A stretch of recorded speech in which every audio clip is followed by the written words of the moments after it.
Welcome to Origin Stories. I'm RD. I'm Parrot. We're telling stories behind the digital art revolution. Each week we interview top artists and live stream with the community. Let's go. Today is tomorrow's origin story. ThankYouX. Welcome back to Origin Stories. Yo, happy to be here. You occupy a really distinctive slot right now. No one has ever been back for a second interview. But it makes all the sense in the world in this case, because you were on with Jay and Silva before. We talked a lot about your collaborations there.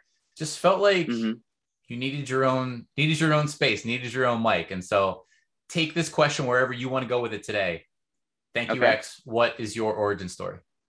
Okay. I think that I want to take it from the beginning of my journey into NFTs, I guess, right? Like, so kind of starting with me and Jay and Silva, and then I guess branching out, but for me, Chris Mortimer put me on to NFTs and was like, he always knew that I'm this artist who loves the kind of like intersection of tech and art. And I was always trying to figure out like, where does my art like combine with tech? Like what does that look like? And, years ago, I always thought it was VR or 360. And so I explored a lot during that time when there was like the big bubble. But the problem with it then was that there was nowhere for it to live. And like the only places you could have VR live is on like a VR platform that like Instagram didn't have any 360 capability. It basically was like, oh, you could put it on Facebook. And it was like, okay, well, that doesn't help at all, whatever. So I kind of like started looking beyond that. And Chris and my friend Jamie were like, hey, this space feels like something you'd be interested. Have you heard of this at all? And I was like, no, like, what is this? And then they both sent me different articles about what Blau had just done. And I was like, Blau, the DJ, like he's doing digital art. And I was like very confused, but like intrigued. And then I listened to a podcast that he did. And I was like, okay, this is sick. And at the time it was weird because Blau had actually also started following me on Instagram because he liked my paintings. And so I followed him back, and then they sent me the links. So it was like this weird timing. I was like, wow, why is everything about Blau right now within like 2 weeks? And then I was doing this like art gala situation. It was like obviously during COVID, you can't have like these big galas and stuff. Like there's a museum in New York called the Museum of Art and Design. And they usually do this like, maybe like 1,000-person fancy gala where everyone wears tuxedos. They auction art for charity and blah, blah, blah. So I was one of the featured artists this year. And they were like, we're doing like remote pockets of like things. So like there could be like someone does it at their house in like LA, and there's like 20 people. And then someone does it over here, and they're just trying to keep it COVID safe. So the one that I was part of was in Vegas, and it was at like Steve Wynn's house in Vegas. And so I'm like, okay, so I go to Steve Wynn's house in Vegas, like this in his backyard. It's like this crazy huge house. And my art is like on display for like auction, for charity. And then there's like a few other pieces displayed for, people to just purchase if they wanted. And I walk up and someone's like, oh, do you know Blau? And I was like, oh, and he was there. And I was like, and he goes, dude, I like love your art. And I was like, yeah. Let's talk about what you're doing. This is crazy. Like, I've been like, people keep sending me what you're doing and I'm super interested. And he was like, oh, really? And he got excited because, at that time, it wasn't like, you can't just like text someone and be like, let's talk about, digital art and crypto art. And it was just like, because everyone would just be like, what the fuck is that? Like Bitcoin, right. Like, and then, so he was excited that I was inquiring about what he was doing. We kind of hit it off and started like a relationship there. My friend Chris introduced me to JN, and we were just kind of figuring out like what our place was and like how we fit in. We were both like super excited about the space, and we were basically flies on the wall and like looking at like Super Rare and NiftyGateway and Meme. Like Meme was like, it was funny because like Meme was like one of the ones that we were like, this is it. You know what I mean? We love Meme. We love what they're doing. Like we started like a relationship with Jordan. He was super cool, dude. Something happened where like we basically got offered a drop by Nifty, and we were like, oh, cool. Cause we were kind of like not shopping it, but like just brainstorming, like just talking with people about like the idea that Jan and I had kind of had. We're both like, well, there's not really fine artists in the space as of now. And there's not like a photographer in the space right now doing anything. And so the idea was kind of like, why don't we do something that like no one's done, and it'll either like fail or be something cool, but either way will be like, it'll be fun for us because like we like being like the first or whatever, you know. And so we did it.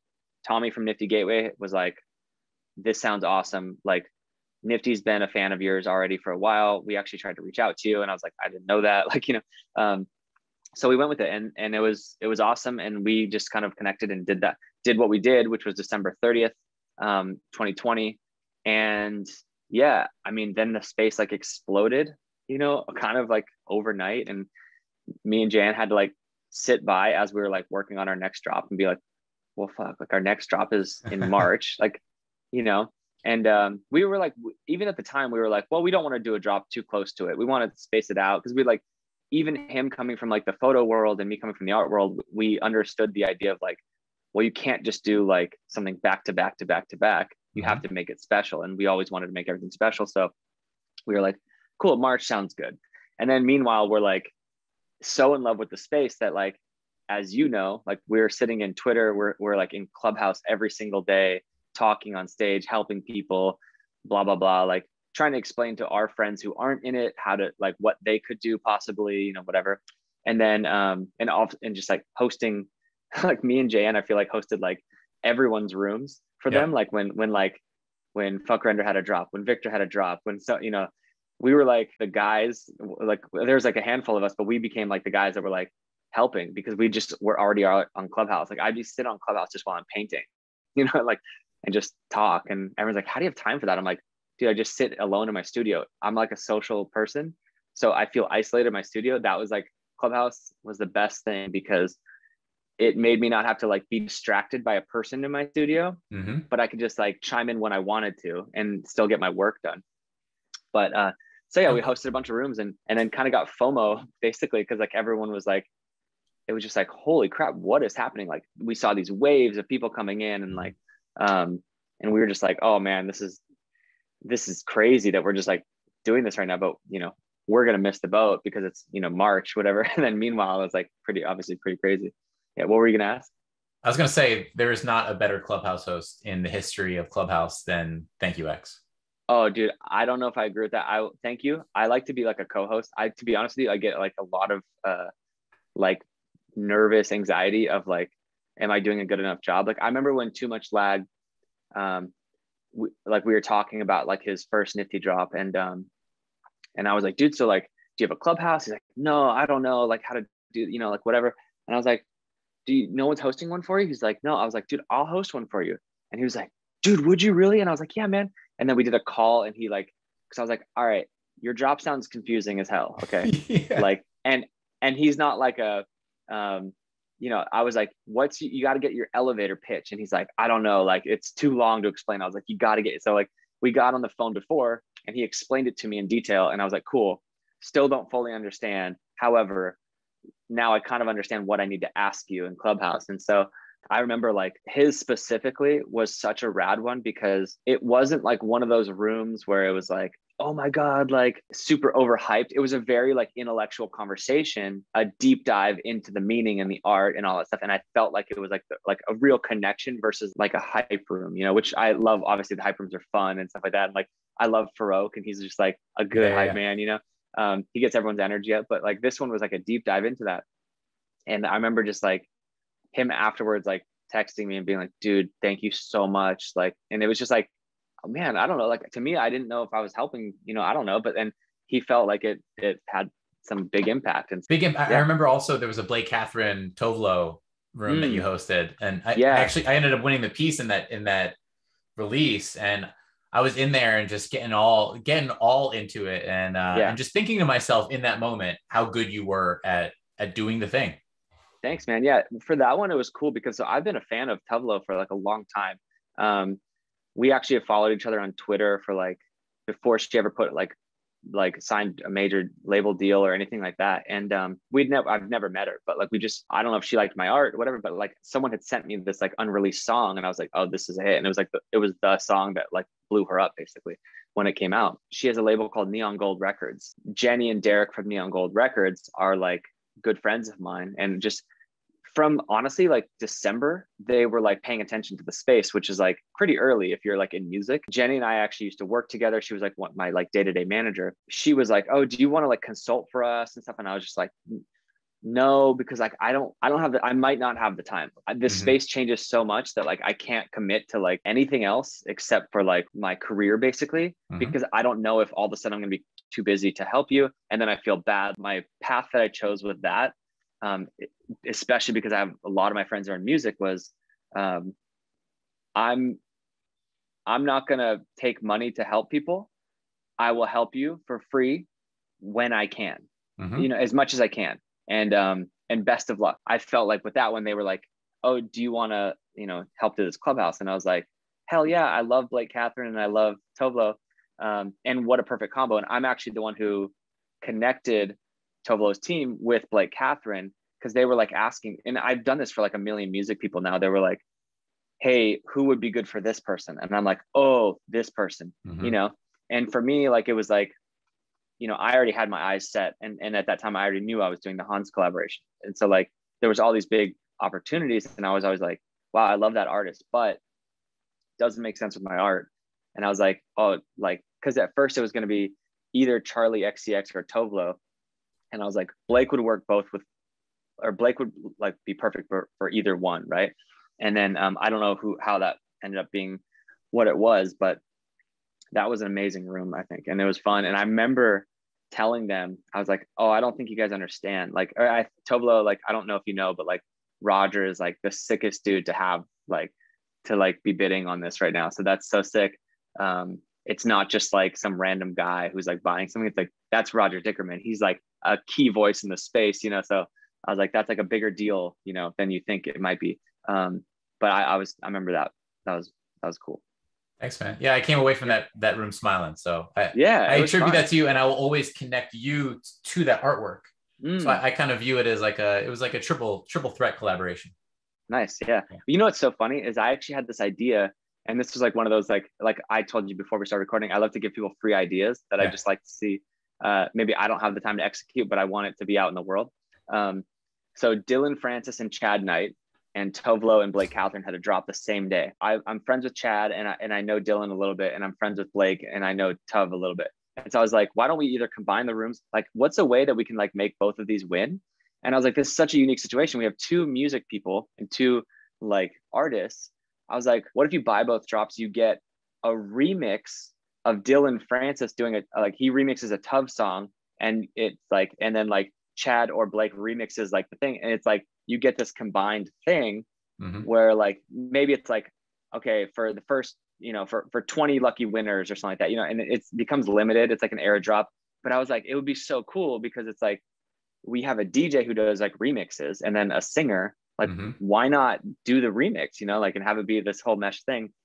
And then there was like a lot of logistics, and it was probably too late, you know what I mean? But I just thought that would have been a sick idea because I wanted everybody to win, you know, like I thought like these are both sick drops. Like I had already committed to hosting the Blake one. And then there was kind of like this other one. And I mean, they came into our room for a little bit, but you know, it's interesting. I forgot about that until you brought it up. It's a great idea too. The word collaborations has literally been on my mind. I hope we get to, let's make sure we get to your collaboration with Philip, because that's been on my mind recently. And obviously you had Hans before that.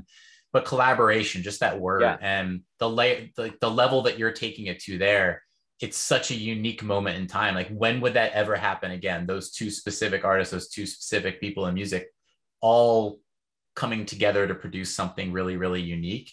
It would have been so cool. And then it could have led to something bigger. Like, imagine just like them putting it out on Spotify and it being like an official remix of something. And then like when Dylan is playing a show, Tove Lo comes out and sings it. And then the artwork is on the screen. And it's like, you know what I mean? There's just like a lot of things that could have happened with that. And I think that if anyone's listening, you guys should take that idea and spin it and make it your own somehow. Cause I think that would be pretty cool. And I'm always a fan of like interesting mechanics, you know? So yeah. I feel like a year from today, there are going to be 17 things out in the NFT wild that are all like powered by ThankYouX, you know? Well, I'm not like I hope so, because like I just like I said, my friend Justice always has a thing where my friend Justice is like an amazing artist, but he often consults for like huge brands. And he does this thing where he gets paid like a bunch of money to like sit in a room and like give the CMO an idea, right? And then he goes on Twitter and he says, he does like these free idea things. He's like, free idea, every shower head should have a meter on it to show you how much water you've used per shower. That way you're like aware of how much water you're using. Because if you were aware, you wouldn't use as much. And he just does things like he said it better than I did. But I was like, that's actually a fucking genius idea. Like, you don't think about when you're in the shower and you're just kind of like, in the morning, it's like 6 a.m., you're showering, you're kind of zoning out. You're like, but if you looked at it and you're like, oh crap, what am I doing? I'm wasting water. Yeah. And he just puts things out like that, like free idea, like this could make you $1 million. I don't know, you know, like, so I like to use that also and give free ideas of just things that I think would be cool in the world. All right. I have an idea. Let's get back to ThankYouX, to your specific journey. Okay. We left off somewhere around March, which is where you and JN were looking at the world around you, seeing the space just absolutely explode. Thank You Miami happens. Thank You Miami was crazy. I just remember being with my wife and just like kind of like crying, being like, holy crap, what just happened? You know, like we didn't expect that. And it was just crazy. And at that time, I'd still never met JN in person. And we'd known each other for like 6 months, you know, at that time, only as like digital selves, you know. I think from there it was kind of like, okay, well, we did that, like we did our collaboration, we did it twice. We either have the choice to just make this like that's our place in the space, is us doing stuff together, or why don't we try to like figure out our own identities in this space and like figure out what's like our story, you know, beyond just like our collaboration. You know, I talked with Nifty and I was like, I want to do something that's like an art show. I want to release an art show, and I don't want it to be looked at as a drop. I want it to be like you know, like paintings. I want it to be like physical pieces. I want it, and I'm trying to figure out how to like blend the two and bridge that gap. You know, everybody says that, like bridge the gap between physical and digital. And I was like, I feel like I can be the guy who does this, because everyone who is saying bridge the gap between physical and digital was doing cool things, but was not previously in the physical. Right. They were like in the digital trying to do something, which I make sense. And to be fair, I was like the physical guy who wasn't really in the digital. I mean, I come like my background is like design and stuff like that, and creative direction and, you know, graphic design, but like it wasn't like 3D art and you know, spinning shiny objects, which like was a big thing, you know, last year. So I was like, what's my move right here? I was like, okay, well, I'm going to have like a dream right now, right? Like I've never had this big museum show, but like in this space, I can have a museum show. And I was like, you know, I've never been asked by like the LACMA or, you know, the Met, or, you know, like I've never done an exhibition in a museum. I've done gallery shows and that's been cool. But like, I was like, I want to do, like, I'm going to have a dream right now, and it's convergence, and it's the meaning of both worlds. I was like talking with like a bunch of people, being like, I was talking with like Fuck Render, because he had done the Fuck Renderverse. I was like, how do I build something that I could have people explore, or do I even go that route? And I was just like, what's cool is that this space, like I made so many cool friends in this space that are like creatives and, you know, like yourself and artists, you know, and then it was just like that feeling of collaboration, even without like, you know, like I can't tell you like how many times I've called just an artist and be like, let me run this by you really quick. What do you think about this? And then just like them donating their time without anything to gain for it, or even asking for it or wanting anything, you know? So that information was like priceless to me, because I was like getting information from like Mad Dog and Fuck Render and Victor and like all these people. And I was like, what should I do? Should I have it like this? I kind of want to do it like this, but I don't know how to do that. And like, you know, just all these things. And so, so I have like an animation partner on a lot of my stuff. And I was sitting down with him. I was like, okay, the thing that we have to do with this is we have to make it feel like you're walking through this experience, and make it feel like you're a visitor in this museum. And I think that it was basically like we didn't have enough time to like have it be like a Fuck Renderverse, or like the skill or the knowledge, basically. Like he's just a fucking beast. But the idea was like, let's do like a non-interactive version like that feels interactive. And so I was like, I want it to be paintings. And then I was talking with Ashley from NiftyGateway, and we were like going back and forth because her background is art. And I was saying how, like, what's not been done? Like, what I want to do something where I really blend the two worlds. Like, has anyone, painted on a screen or done things like this? And she's like, I've never seen paint on a screen. She's like, you could also like, and we're just like kind of going back and forth. And like, the idea came of like somehow attaching the screen to a painting, and how would that look, or how would you even do that? And would it like make sense or connect with people? And so then I was like, all right, let's pause on that. Let me figure out like a technical side. So I call my friend who's like a fabricator, and I'm like, how do we build screens into a painting, like in the back where you don't see it on the front, like you don't see like wires, all this stuff. And then we just kind of like went back and forth, and we're like, okay, so it would have to be on wood. You could cut a hole in it, do this, use a router, hide the cable in the wall if you need to, blah, blah. So we basically went through like all these different sketches and stuff like that of the possibilities, and then ended on this idea of just like having an infinite object screen, like load in through the back of the painting with like a router cut hole on the front to where it looks like it's just like embedded in it. And the feeling that I wanted to get was like when Iron Man puts the like piece back in his chest, and it's like, that's like his like life, you know? Yeah. And so, so that's what we did. And then we made these like 3D, like little box. I wanted to look like a 3D box inside that like looked like it was really in the painting, similar to the one we used for the Artifex. And yeah, and that was Convergence. That was like to me, I was like, I didn't name it Convergence until after I felt like, okay, this is the crossroads. Like there's never been anything this like intersected with the NFTs and the physical together. And so that I've seen, and I sent it to many people, and I was like, has anyone ever done this? Have you ever seen this? Like blah, blah, blah. And every person was like, I've never seen it.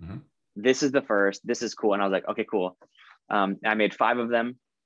And then we did like an open edition, and the open edition Hope was really special to me because like, I love sculptures, and in the physical world, it's really hard to make a sculpture on that level because it's like a lot of fabrication, and it's basically like, you can't just sit in your garage and make that, you know, you have to like order the LED screen and do this and that. And like it was a rock. So you have to like chisel the rock and plug the power into it. And you have to have like an electrician come. And so there's like a lot of elements that if I were to really build that, but I was like, I'm living in a dream in this. Okay. So in my dream, I'm dreaming as if my brain is the computer. And if you look at the backdrop of what Convergence was, like where the museum was located, it was meant to be like that classic Windows, you know, screen of the grassy hill. And it was kind of going to be in the middle of nowhere. And I also kind of got inspired by, do you remember that movie Toys with Robin Williams? Yeah. Okay. So like, do you remember where his factory was? It was basically similar. It was like, you'd take this like one tiny little road, and like, then it just gets to like the place. Right. So that was like also inspiring to me, but yeah, I was like, if I could dream of a museum, this is what it would look like. It'd be this like futuristic looking thing. So the hope was like, I hope I can do this one day in real life. You know, I hope I can make a sculpture like this. You know, this is what it's the beauty about like this space is you can kind of test the waters, and you're like, wow, like this is what I want to do. I don't know if I could like, you know, that would probably cost like $100,000 to get off the ground to even then put in a museum or a gallery. And then, you know what I mean? Like, I don't know if anyone's going to buy it, even if they like it, you know? So there's a lot of like cool elements like that. You're like, well, I'm living in a dream, so I can do this. And then the other pieces were like, you know, very interactive. Like you felt like pulling you in. And the idea was just like, very like, we wanted to capture you as if it's not just like an imaginary space, even though it's imaginary in my head. It's like, we want you to feel like this is something that can be real. And if you looked at a lot of the comments on Control, which is the one where it's liquid sim in the, like over the painting, people were like, wait, is this real? Like, what is this? Is this like a screen on the wall? Like they didn't understand that it was all digital. And so what's cool about it though, like even Hope and Power and Control, they were all hand painted first, like all the art pieces in it were hand painted. And then we bring it into 3D and like get to dream with it. And that's the fucking best thing about this space is you get to dream and like you get to make things. And yeah. So that's a fun fact about Hope, actually. So Hope was hand painted first and then brought in and made into the NFT itself? So every like every piece of art that you see. So like obviously the like the Convergence Museum, like the outside, it's all digital. You know, I didn't like paint that. But the mural on it on the outside, if you look at like if you got airdropped the Convergence museum still on NiftyGateway, you can see there's a mural on it. That's actually a hand painted piece that we then just bring in and overlay onto things. And so like for Hope, each panel of the cube, besides the two LEDs, are hand painted and then scanned, brought into 3D and like layered over it. The LED screen is like a morph of all of them put together, just like blurred and then morphing, like almost like how like Rafiq's like, you know, like the AI, but then blurred out and put on these like digital screens that are like just more abstract. And then Power, the one that's like the waving canvas, like the oversized canvas, that's like a painting that I made and I still have. And it's funny because like in this space, a lot of physical like fine artists come in and they'll be like, oh, okay, so I can just sell a JPEG of a piece I sold in 2011, right, and give me 50 grand or whatever, you know. And that never sat well with me. And so I never believed in having multiple owners of a one of one, because the painting is the one of one, or the one of one is one of one, or even if it's a series or whatever, right? Like it's like that belongs here or it belongs there, right? And so I'll never sell that painting now, because I like, so a lot of paintings I do, like the Hope one, I paint it on like paper, and then like it just gets like, it's just paper. So it's not like a huge thing that I paint. It's like I paint something on paper. This is one panel, paint here, another panel. Have like a sketchbook for that. For the bigger paintings, it's like I'm painting them and then I paint over them so that I can either like use that for a show or sell that or whatever. But I never sell the painting that's on the digital, if that makes sense, because I don't believe in having both owners. I feel like it's kind of like a bait and switch a little bit. So like I own, if I put it into digital, I either paint over it or I'm like, okay, I'm keeping this for myself in my house. Kind of like what I did with the Paul McCartney one, right? And yeah, so then I had like the two drawings for that. And then the main thing obviously was the paintings, which was like my art show, my first, you know, the first NFT art show kind of like thing, you know, everyone always says the first NFT gallery, but mine was like the first kind of like NFT museum exhibition where you can buy paintings with a screen in it, especially. That went crazy. And, you know, it was very fun. And it kind of opened the doors of like, what's next? What else could I do? I had already been talking with Zimmer at that time. And I actually had already been talking with Philip Hodas at that time. So Philip and I had a drop set for July 9th. And we talked and I was like, hey, what's your vibe? He's like, to be honest, I want to like hold off a little bit. And he's like, I want more time. And I was like, cool, like I have this opportunity. And he was like, that's so perfect. Like, let's push it back. Like, what should we talk? Like, and him and I decided on August would be a good time. And then we talked to Nifty. They're like, August is perfect. So, so I went and I did the Phillips thing, which was like a crazy, obviously thing. And just like, again, it's like each thing I do, I want it to be like, pushing the boundaries a little bit more. And like, what can we do together? And like, I talk with like my team and we're like, how do we make this special? And what can we do? And like, which is always like a cool thing. But at the same time, it's like, I feel like it takes years off your life when you're like, stressing a lot. Like, before I flew out to New York, I was with like my team till 5 a.m., like finishing the renders and like, there was just little things. We used Unreal Engine for lot one and, in search of, and it was our first time ever experimenting with it. And I'd like, it was just really like, there's a lot of things that we learned from it. And it's a beautiful program, but it was just like a lot of things, like a lot of unknowns. And there, a lot of things went wrong. And so like, I'm on the plane and I'm getting sent like, you know, this got messed up or this got messed up, you know? And I'm like, I just tell like everybody, I was like, we're working with Hans Zimmer. Like this has to be the most epic thing. Yeah. And like, this dude works with Christopher Nolan. So like, we can't just send him some like bullshit, you know? And, but he was like, everything was like very collaborative with that. We can go into that whole thing if you want, like about how that happened and all that stuff if you want. We have so many I'm things. just rambling. No, it's great. It's the best way to do it. All right, a couple things I want to say. One thing I want to say about your concept of digital screen in physical painting. Mm-hmm. I recall your NiftyGateway release, the exhibition, releasing the paintings. I love Hope. I have a Hope. And yet being in person in New York at yours and Hans Zimmer's release at Phillips, seeing live and walking up to that painting, it's a whole different experience to me. Mm-hmm. Seeing it on NiftyGateway, understanding what you were doing, still thinking at that time it was extremely innovative, and yet coming in person, walking up to that painting, I found myself viewing the macro painting and then getting sucked into and having a completely separate experience as you get closer and then in tight to the screen. So yeah, just at least want to say that in person, I thought it was elevated even more, that concept that you had. That was already great. Two, In Search Of, one of the most epic initial watches that I personally have had of an NFT in terms of like, I don't know, call it like exceeding expectations or blowing your mind, or like the music hitting the scene and the work that you did in Unreal, seeing your colors, having you add the story later of all the tags, right, that were done in the tunnels. Mm-hmm. So maybe go into that a little bit, because I still think that NFT is an all-timer.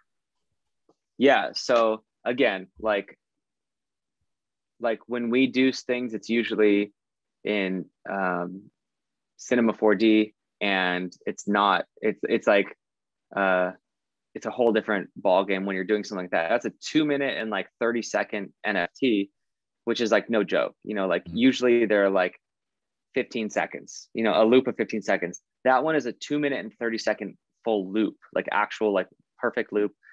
And the idea, I was like, okay, like we have to tell a story here. And I explained this during the whole drop, like, but as an artist, I don't believe it's your duty to necessarily hold people's hands through every step of the way of what the story is or how it was made or all these things, because you need to let someone else tell their own story of what that means. And like when you hear a song on the radio and you're like, oh my God, like this is about like my relationship with my mom or like this is about a breakup, and you have this thing, but the singer might be talking about how they quit a job but they're like singing it like it's a breakup, you know, and you kind of put your own message on it. And when Hans and I were talking, we were like, you know, we want to tell the abstract story, and the story that we wanted to tell was like the artist kind of like being overlooked and just being like not discouraged by that, and just keep going and just keep building and just keep going, because the reality is like people quit being full-time artists or whatever, right? But they don't quit being artists, right? So like whether you have a job or whatever, like doing art as a full-time career, whether you're a painter, whether you're like a, you know, NFT specifically artist, or you're like a composer or whatever it is, like all things are like, usually you're doing it because you like have to do it. Like you're an artist, you have to create something. And whether you're getting paid for that or not is totally different. And not many people get to live off of their art, right? So we were talking about how, like, when we first met, we were talking about how our careers brought us to the point where we're at now. And he was like, I was like poor, I was doing this, like I was in these bands, I didn't make it, and like couldn't get like a record deal, you know, like it was just like a lot of things. And I was like, oh, weird. Cause like I was like, he's like, but I was still doing okay. And I knew I'd rather sleep in like a trashy like tour van, you know, after playing a gig where we broke even or lost money, but we have enough gas to get to the next place that can, and then he's like, but that was more valuable than money, you know, because we were doing it. And I was like, for me, I was like, well, I quit this full-time job I had because my art kind of started like getting some attention in like 2011. And there's peaks and valleys, right? You have those ones where you're like a big win. Oh, I have a cool commission. But then you're like, oh, like this art show didn't sell as much or this, that, or, whatever. And so like you're eating, ramen for dinner for like a month. And then like, it's just like it's like that whole kind of situation where like, and then like maybe like the gallery that I really wanted, or like a big gallery wasn't like taking me seriously or all these things. But the idea was like, well, yeah, we didn't get that thing, but we're still going. And so like, we basically both had to kind of create our own path instead of follow like in the footsteps of someone else. And the idea, if visually, was that like you're in this underground thing because we both were kind of like came from like these underground cultures, and then whether that be like street art or him with like kind of like rock music and punk and stuff like that, and like then building something on our own. And it's not like it's like not on our own, but like with like, that's the point, is that building it with like a community, right? To where it becomes like you find other like-minded people that are like on a similar path but not the same, and you're like, well, how can we help you? How can you, like, just like when I said like I called Fuck Render, like, how do I do this? And then he'll call me, how do I do this? So helping each other for free basically on those kinds of like ideas, but like really that's like building a bigger thing than anyone could build by themselves, right? So like the idea behind the giant cube that's in this like underground thing, there's all these little caves in it which kind of represent this ecosystem, which is the NFT community. For me, for Hans, it represented like this kind of like network that he had built in like the music world. And there's a hole at the top of, there's a hole in the ceiling above the cube. And you can see the scaffolding, you can see like a bunch of graffiti on like, shipping containers and all these things. And like, so it's like a work in progress kind of thing. There's like the cube isn't completely finished. There's like some things busted off of it. It's kind of beat up looking because like, I don't know, whatever. We've seen some shit along the way. And, but like when you get to these caves, it's almost like, oh, this beautiful water is floating. And then this beautiful like forest and this beautiful like desert canyon. And it's all those little winds, right? It's all those like, it's that call from Fuck Render. It's that like help I got from like this person, or it's this over here. And it's like all those kind of things equals like this ecosystem of like what, like from my side, what like this NFT world has been for me and I've been for other people, hopefully. And at the end you see, so it's a full loop, right? You go through the canyon at the end and you find this tunnel, and the tunnel is technically kind of like the beginning, but also the end, because it's like this reminder of where I came from. And it's this, I came from like the back alleys of LA where we're putting up like stencils and tags and street art posters and all this stuff. And I met like my community back then, which was like the Seventh Letter, Saber, who's like one of the world's biggest graffiti artists, Trav, MSK, like all these big people. And like even Wisby, I like his pieces in there. I don't know if you see that, but like there's a Wisby piece inside of the tunnel, so like I called all my old homies and I was like, hey, I want to like, I have this moment, I want to tell the story of like where we came from, and where I came from is where you guys were all part of that. And so like I want to put this in here. And everyone's like, oh my god, like let me send you something. So like everybody was like sending me tags to put in there and stuff, which is really cool. And a lot of those guys were like big graffiti people that I looked up to, and so like now they were like honored to be part of this. And so you go in through this tunnel and then it comes out and it's like, oh, here's this thing you built. And then what's funny is fast forward to lot 3, it's called Acceptance. And what in Acceptance, the cube has actually risen through, like broke through the ceiling. And you can see like, it's this traditional kind of like establishment, museum, gallery, whatever, auction house, that all of these like sculptures are knocked over, and there's like velvet rope and like traditional like things, all knocked over. And there's like, kind of smoke coming from the ground. There's a bunch of rubble, and it broke through the ceiling. And it's like, I've finally been accepted by the art world by being in Phillips. So it was very like meta. And it was funny because I told Phillips, like when I was first talking to them about the concept, and I was like, basically like, you guys didn't know who I was a year ago, but like, because I've been part of this other thing that I believed in so much, now it's like, it's too big to not see what's happening in this world. So the way I wanted to take that with Phillips is that it's not just a win for me or a win for Hans. It's like, this is a big movement. And like, we like every time there's like a Mad Dog replicator, or there's like even a Beeple like Christie's, right? Like, or what happened today with Pack and the pages, like all of those things are for all of us, right? And all of those things, like, yes, this person won, but like that's us cheering them on. And like, that's us like, maybe because they did that, like someone else is going to come on board and like notice me now or no, maybe because I did it with Phillips, someone else is going to get noticed now, or I can help someone else get noticed now.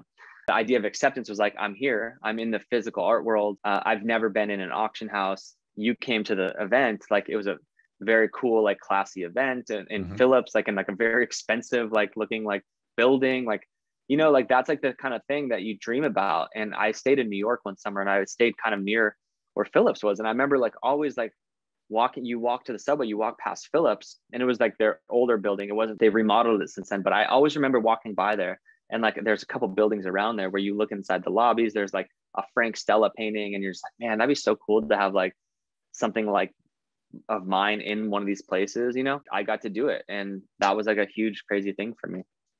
Incredible, man. Yeah. Incredible. It was really well done. I love the focus of it. You know, it's these three dramatic pieces, starting with In Search of, and then and working through to Acceptance. Just well done. It's like such a clean building, clean concept, and brilliant work. And then there was that spectacular random moment. Speaking of Clubhouse, back to Clubhouse, where Hans Zimmer, right? Oh my God, that was so cool. Played for everybody that was on the Clubhouse, of which what were there 1,000 people at that time or something? That, yeah. And by the way, that was kind of when Clubhouse had already like dipped because like the world started opening up a little bit, so people were less on their like, you know, on their apps and stuff. But man, that Clubhouse was so special. I don't think I've ever been in such a cool Clubhouse room. Even like my past rooms that I've done for like Convergence and stuff like that, I loved them all. But like anytime I did something with Jay and Silva, I felt good because I had like a partner there. You know what I mean? It's like, it's not just me talking or explaining. I get this crazy anxiety always. Like I hate public speaking. Like one-on-one, I can do a podcast because I know you, I like you, we can talk, we can have a one-on-one conversation. I could never do like a TED talk. You know what I mean? Like I feel like you could do a TED talk. I would fucking freeze it. I tried to give a speech at my best friend's wedding, and it ended up just being like, I'm so happy for you, man. Like, remember when we did like this thing one time? And it was just like fucking horrible, right? And I know all the people that were at the wedding. So it's like in Clubhouse, even I get a little bit of anxiety if it's about me. I like talking about other people. So with Hans, it was this comfort because like, he's this huge, like respected musician and like an icon, but like day one, he made me feel accepted. And like, when I first met him, he's like, we're the same. And I was like, no, we're not, like you're, you know, but he was like, no, we're the same. Like, and I was like, okay. And so he always made me feel very comfortable, which is cool. And in that room, after I had known him for months already, and we'd hung a bunch of times. So like we have a rapport together. And if you watch that video, you can see it's like, it's real. Like we're like friends. Like he FaceTimes me from like other countries now. Like it's very funny. But in that room, I was like, Hans, you got the piano right there? Why don't you play our song? You know? And he's just like, I knew exactly where he was sitting. I was just like, I know him. He's sitting at his desk where the piano's right over here. He's got the iPad listening to Clubhouse on this little thing set up right here. And I just pictured it. I was like, you're by your computer? Yeah. Remember when you played Interstellar for me and da-da-da? At first he started playing our song and I was like, whoa, that's so crazy. He's just playing it. That's the piano lead in it. Everyone's like, that was amazing. I was like, oh, well, like one time Hans played the Interstellar soundtrack for me, which is like my favorite soundtrack. And then he's just like, oh yeah, he's like, it's not even hard. He's like, it's a easy thing to write. And I'm just like, of course. And he just starts playing it. And the whole Clubhouse is just silent, flashing their mics, and everyone's like, holy shit. And what's interesting about that Clubhouse is that, you know how it is, like in Clubhouse rooms, it'll be like bouncing around a bunch, like, oh, this person's talking, this person's talking.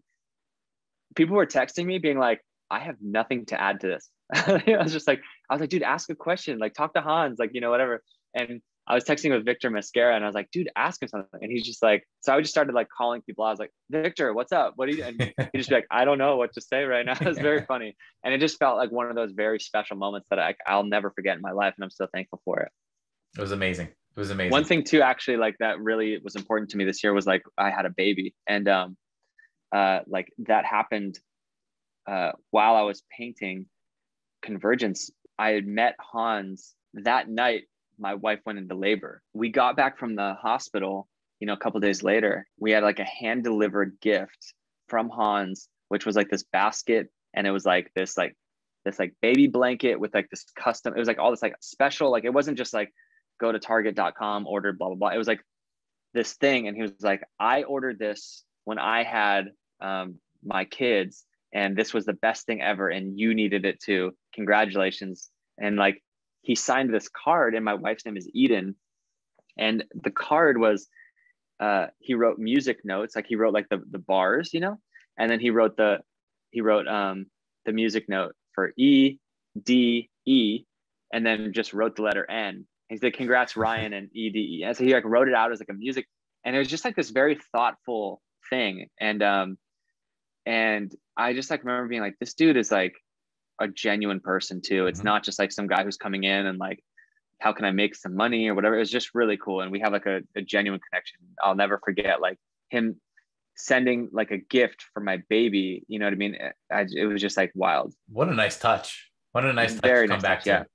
Yeah. And that was before we'd even like started the actual like work. We were just like brainstorming at that time still, you know? So yeah.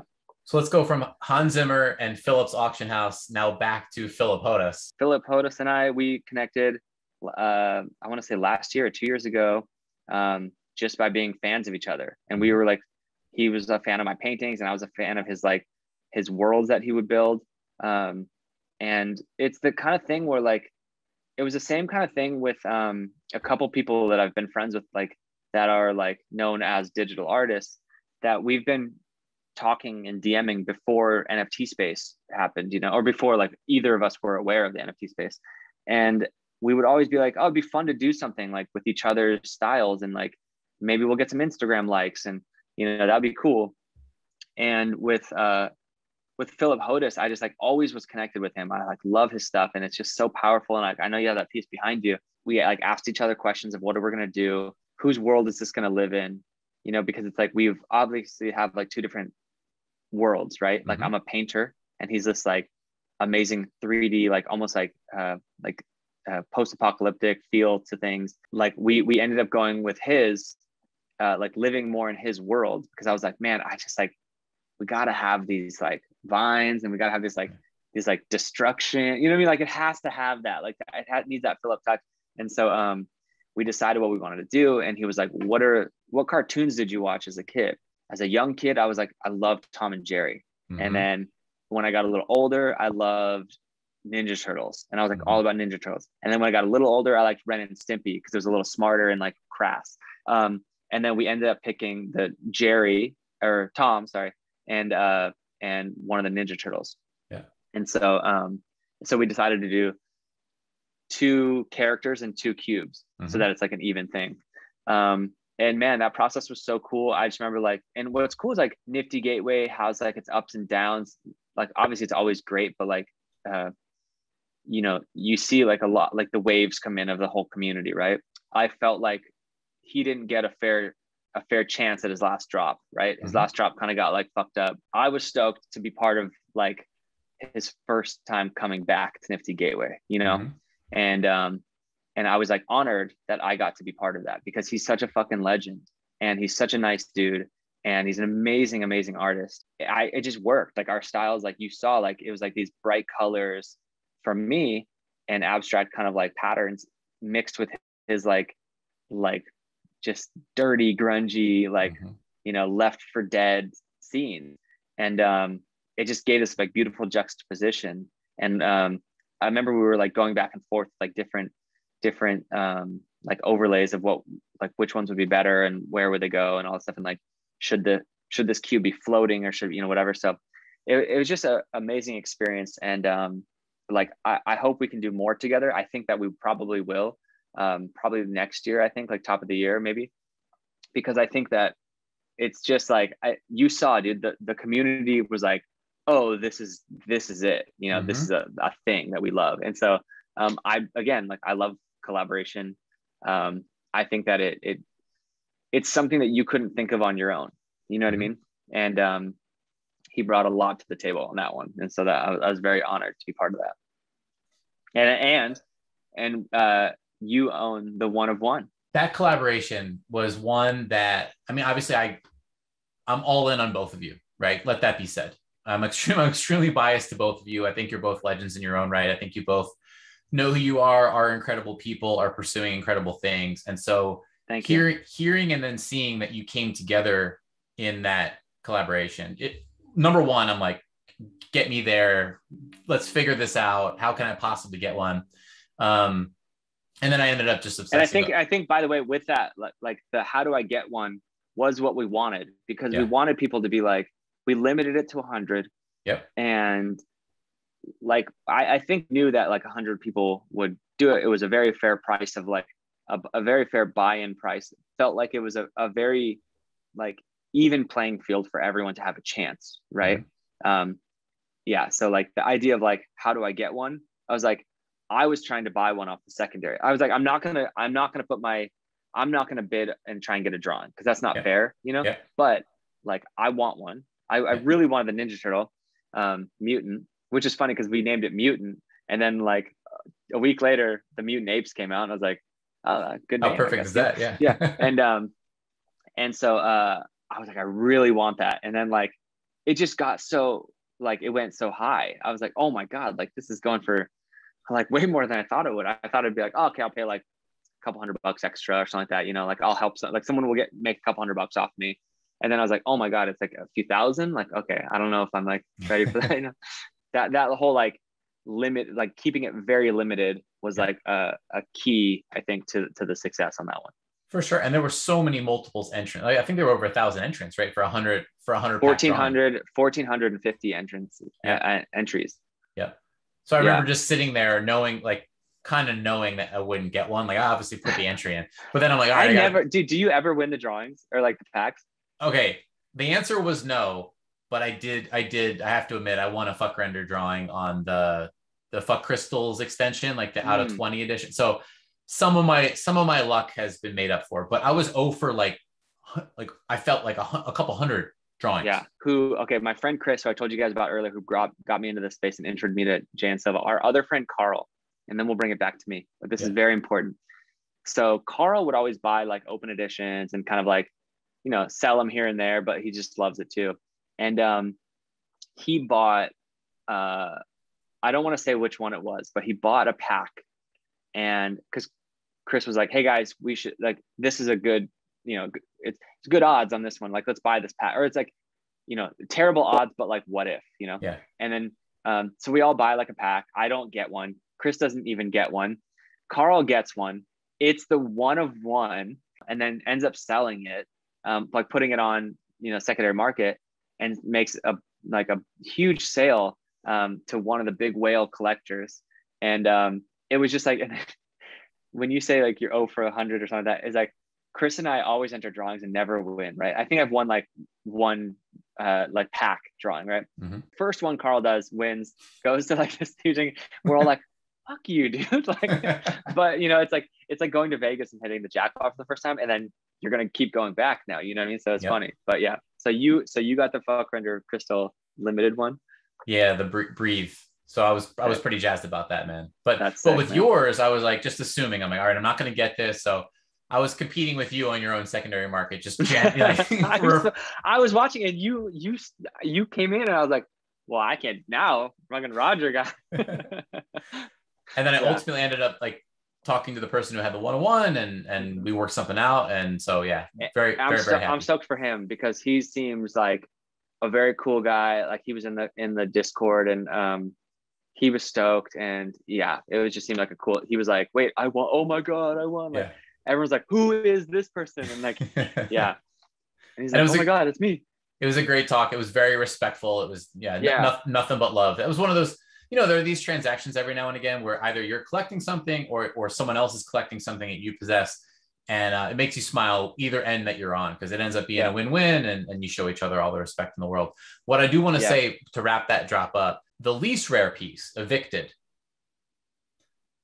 I love that so much because, again, I am biased to having 100% belief in you and Philip Hodas. And together, I think it's incredible. It's unique. It's special. That's such a fun artwork for me because your tags are so clear on the face of the cube. And I just and the view tags are in all of them, but like that one, they're very forefront. they're right there. Yeah. And it just looks, I don't know, it almost represents the entirety of the drop to me, like of your collision together. That piece, it's like the doorway to it. It's like you tagged it, and then you have these three other pieces behind it. But I don't know, that always caught my eye. I wanted to mention that. So that one, when he was going and capturing these scenes, so he goes and like he actually captures real like landscapes and areas, right? And then brings them in and like adds layers to them. So that one is like an apartment building near his house.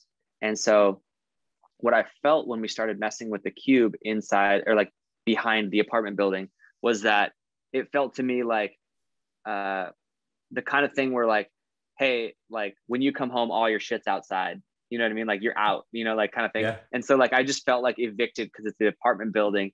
And then like, hey, everything's in a box outside. You know what I mean? It's just in this cube. And like the cube was like, if you notice only in that scene is like, there's life to that cube because the Tom and Mutant, they're both like empty inside.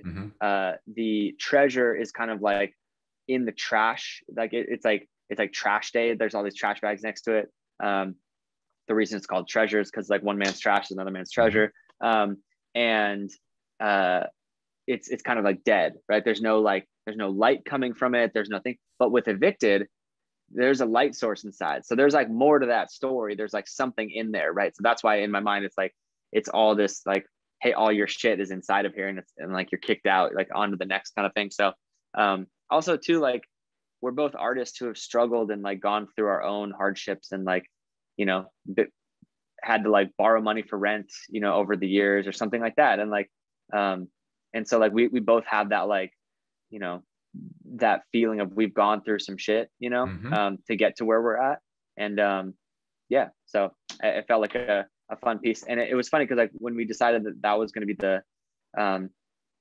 the one that was going to be the most editions, it was like, but it still has something to it. And it's actually wanted to give like its own uniqueness to it, which was the power of the logos at the forefront. Like, cause I like did all those tags and like sent them to Philip. And then it's our tags like in the forefront. And then also like that power, there's still some like the engine is on in there, you know, like it's like when you see like a recording studio, it's like, you know, there's that flashing lights recording. It's like whatever that is for us, or like my Convergence, the Iron Man thing, like that's the Iron Man thing, you know, in that piece. So there's definitely something special to that. Amazing, man. So that was relatively recently, but I guess that begs the question, like, what's on the plate now? What are you thinking about, and where are you headed? I have a thing that I'm like helping co-curate that's coming out. I kind of can't really talk too much about it, but like it's coming in the next the announcement will be coming in the next few weeks. And it's going to be like a big thing that's fun and putting the spotlight on painters, which is cool. But it's an NFT component and all that stuff. And then I have some stuff in the works for Art Basel, and then I'm working on another drop with Nifty and Super Rare. So amazing. Actually, you know what? I'll talk about this. I'll talk about this because it's coming soon. This is actually the next thing I'm doing is coming soon. So I have a collaboration with Raph, and it's gonna be sick. So me and Raph have been talking for a while, and it's kind of funny because like you start DMing, like one person kind of like DMs another artist, like whether it's me or them DMing, and then like I'm always like, oh dude, I love your work, and they're like, love to collab, and I'm like, oh yeah, let's collab, you know, like depending on who it is. And so like when he told me he wanted to collab with me, I was like, oh hell yeah. And this was like months ago, and I was like, just so you know, I have some things coming up, like can we like schedule this for like, let's do this later, da da da. And then he's like, yeah, 100%. So like I basically I was like, it was right around, do you remember when he did the little boy, it was like the dad and the little boy sculpture thing? Yeah, for sure. Super. So yeah, and I was like, dude, that's like I feel that because I'm a dad now, you know. And so like I just felt that. I was like, man, like I love that piece. And so we're doing some cool stuff. And it was interesting because last night we met for the first time in person, And it was kind of on accident. Like we were like, I was meeting up with Ferocious and Parrot and Silver Surfer. And then they're like, oh, and Raph is coming. Do you know Raph? And I was like, wait, like and it's funny because like, you know, these people and you're talking with them and you're like fans of them. But I had never like, ours was like strictly DM relationship. And so like we had been talking a lot, but like only on DMs, we never got on the phone.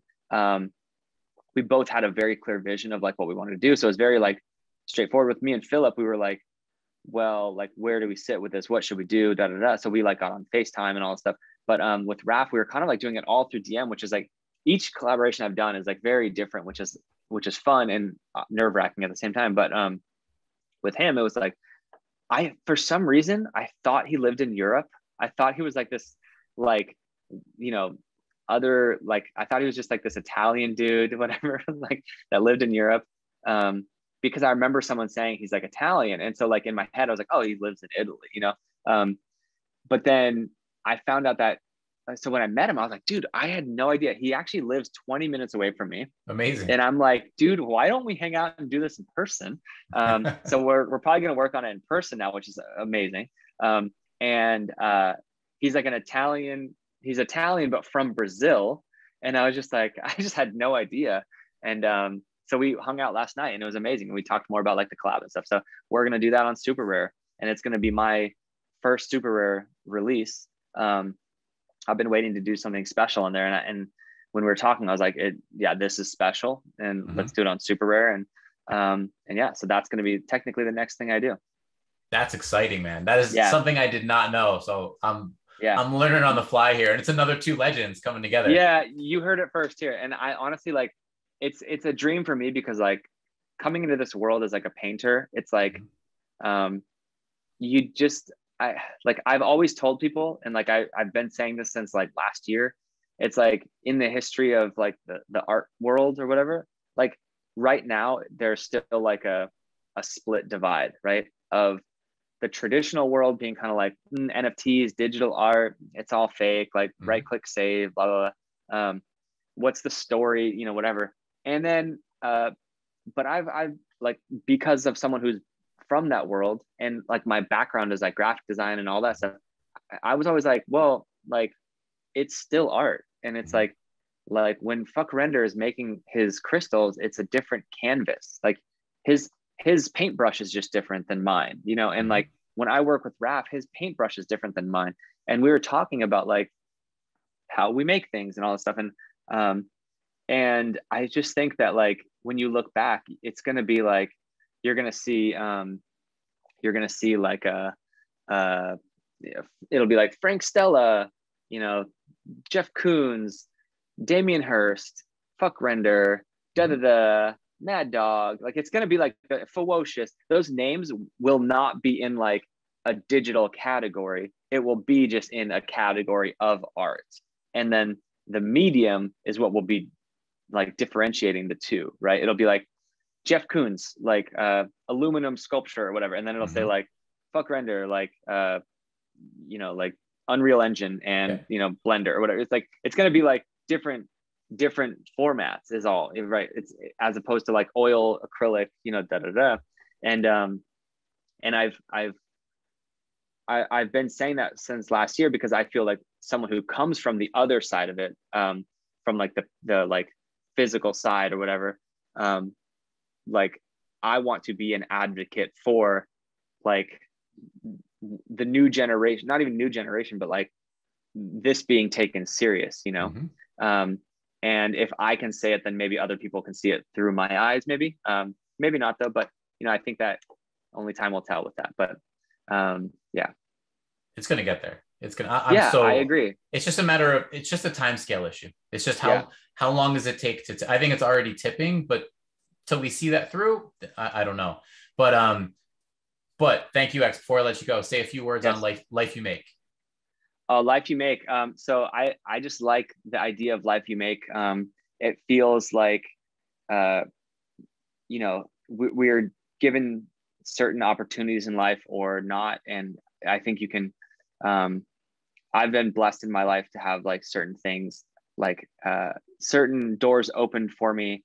And I think that like it kind of reminds me of like opening door for someone, or if there's a door open for you, it's like it's your duty, if there's a door open, to like fully sprint through that door and not kind of like hesitate, because if you hesitate, you're losing that opportunity. And you get to, like, you have the opportunity, if there's a door open for you, to choose the life that you make. And so so life you make is really just like this kind of like, you know, I guess like motivational feeling that I always like think of, where it's like,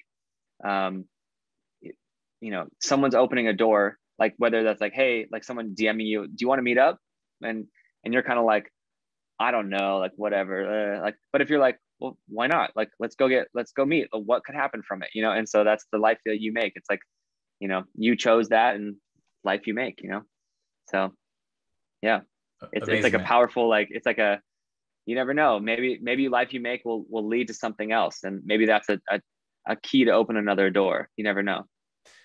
When you submitted that artwork to Artifex, that name, it stuck. It was one of those, it just stuck. It hit. It's, you know, it's funny. You gave your explanation of it there, but going back to something you said earlier, sometimes it's like, it's fun to draw your own conclusions, but it was 3 words that sat in my mind. And I was thinking, you know, what does ThankYouX mean by this? What do I interpret this as? Just looking at the artwork. So yeah. And by the way, like, both are absolutely 100% right.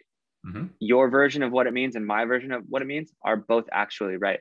And I'm a believer of, when I make a piece of art, like these paintings behind me, mm-hmm. they weren't done until I hung them up. So that piece behind you, like, even though you got it shipped to you or whatever, like, and he was done painting it, but like the art piece wasn't complete until you made it complete, because you interacted with it. Because like, unless he made it specifically for that spot, right? Like, you had to decide where it went, what went mm-hmm. next to it, all that stuff. So you are part of the collaboration of how that looks right now. It's being presented how you want it to be presented. You know what I mean? Not necessarily how he wanted to. I'm sure he loves it, but it's like, you kind of like finish it up to like the 95%. And then you're like, okay, the rest is on you. Like, do what you will with it, you know? And I think that, yeah, that's kind of like, I'm always under that mentality of like, it's not done until the collector hangs it on the wall, or, you know, displays it the way that they do on a screen or whatever. I think it's a great point, man. I think it's why you're revered in this space, is because you have a symbiosis with so many other artists, as evidenced by the collaborations we just walked through, and you have a symbiosis with your collectors too. And I think that vibe is felt. I think that vibe is appreciated. I know it's something that I appreciate, man. So yeah. No, I mean, honestly, like I think that people like you in the space, it wouldn't be what it is without it, whether you're, you know, with your platform or your podcast, or you as a collector. Like, it's not just like, when you say Roger Dickman, what does he do? It's like, well, he does this, that, you know, it's like, it's not just like, oh, this person does this. It's like at the end, like, I think if you strip everything, all those other 3 things away, you're like an advocate for the space, mm-hmm. and you're like a voice, right? And I think that like, if I as like an artist who can come into the space and help others as well, whether that's as a shepherd or opportunities or whatever, like advice, like, you know, we all have like our own little thing to do. And I just love connecting with people, and yeah. So, yeah. Thank you for doing what you do, man. We have a lot to look forward to. Something new that we learned today, collaboration coming. This is an exclusive. I don't even know if I'm allowed, like, we haven't even talked about announcing it. So I don't know when this comes out, but yeah, for everyone who listens, you know now. So tweet me and Raph and tell us that you're excited about it. And then we'll have no other context. Hell yeah. And hey, you will always be the first person ever to come back on a deep dive origin story, with JN first, side by side, now with you, man. So appreciate you very much. Keep doing you. I appreciate you too. Thanks, man.